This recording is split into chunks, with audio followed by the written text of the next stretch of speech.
Meus irmãos e minhas irmãs, que alegria chegar até vocês nesse instante. Que bom é poder partilhar a palavra de Deus. A palavra que traz vida, a palavra que nos estimula a continuarmos caminhando, a palavra que nos motiva. É esta palavra que sempre estamos aqui priorizando anunciá-la. Este programa chama-se Palavra de Vida, a palavra que traz vida, vida plena, conquistada em Jesus para nós. Olhe, meus amigos e minhas amigas, irmãos e irmãs, quero então chamá-los a que possamos mergulhar na experiência com Deus, através do Espírito Santo, através da oração. Vamos rezar juntos? Em nome do Pai, do Filho e do Espírito Santo.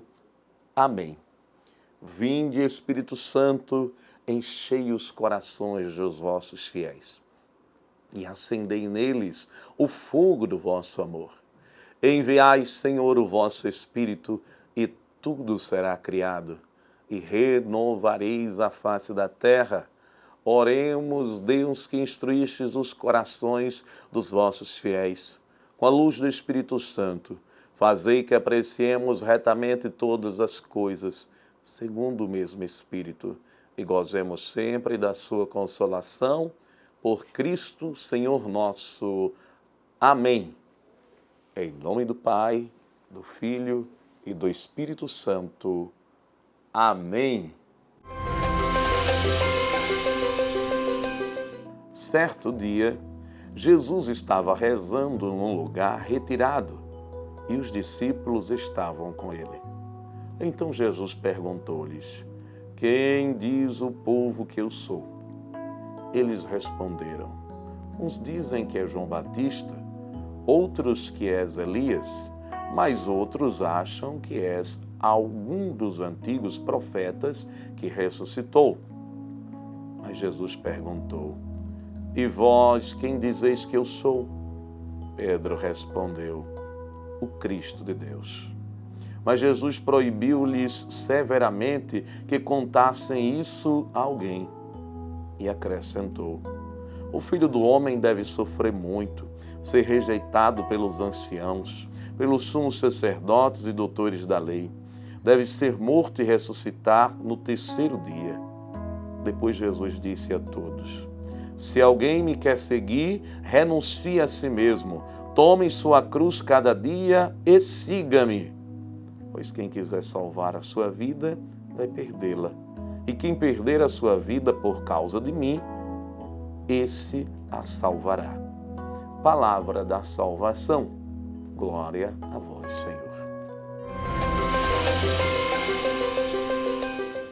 Meus amigos e minhas amigas, irmãos e irmãs, o Evangelho de São Lucas nos apresenta hoje a preocupação de Jesus sobre o conceito que as pessoas têm e fazem da sua pessoa.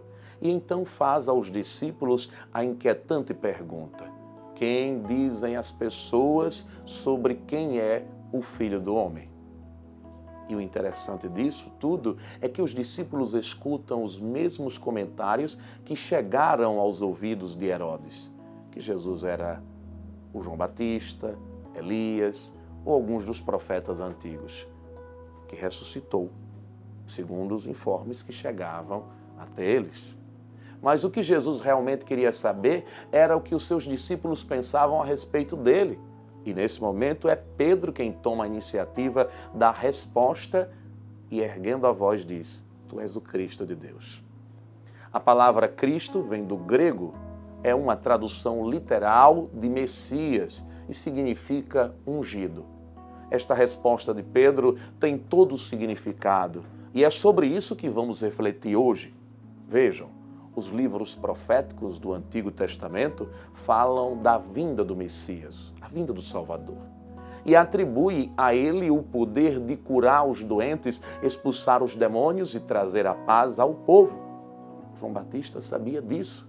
E é por isso que quando ele mandou seus discípulos perguntarem a Jesus se ele era o Messias, Jesus pediu que os seus discípulos o acompanhasse durante aquela tarde, enquanto ele realizou a cura de cegos e aleijados.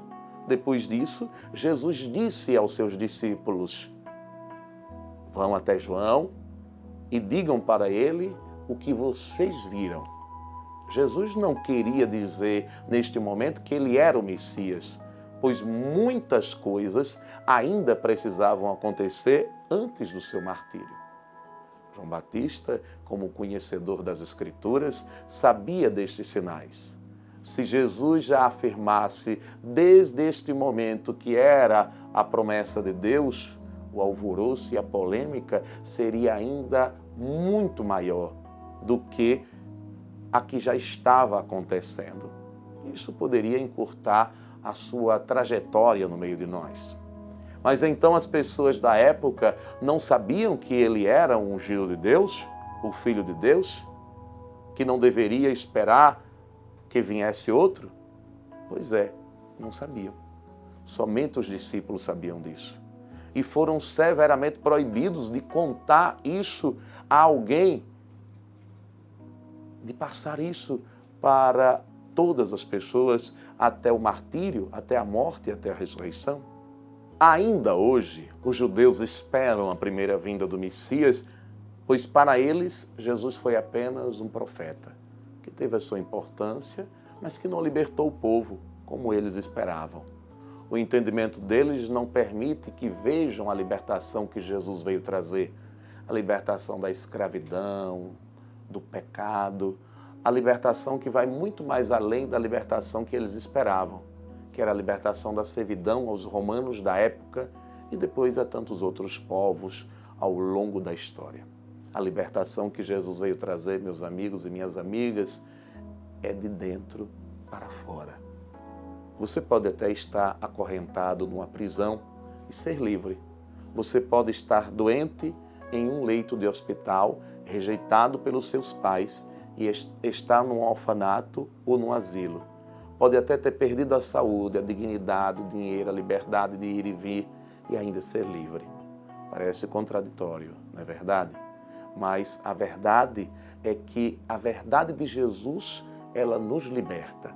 E é essa verdade de Jesus que se traduz na nossa vida como um caminho de libertação, como um caminho de reparação a tudo aquilo que nós estamos vivendo ou aquilo que tem tentado nos intimidar e nos levar a desfocar da nossa vida esta dinâmica de um caminho que em Jesus a gente encontra liberdade.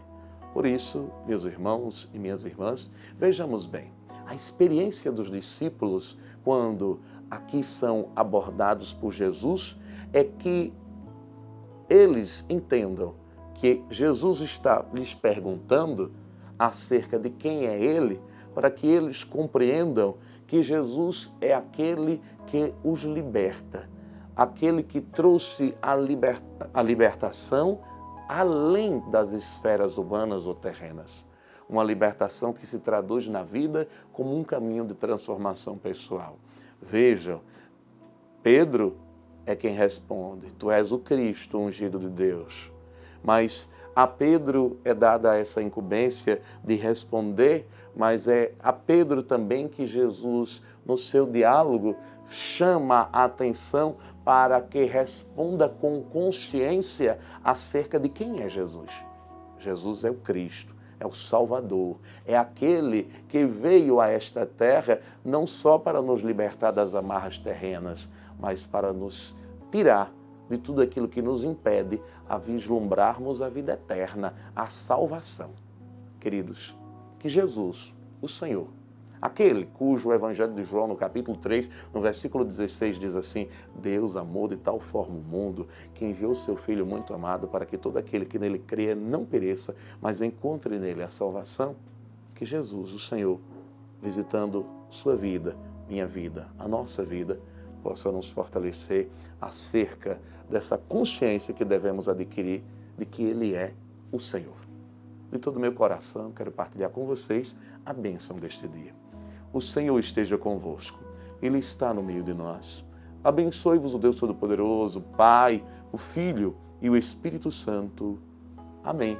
Muito obrigado pelo carinho da audiência e até o próximo programa Palavra de Vida.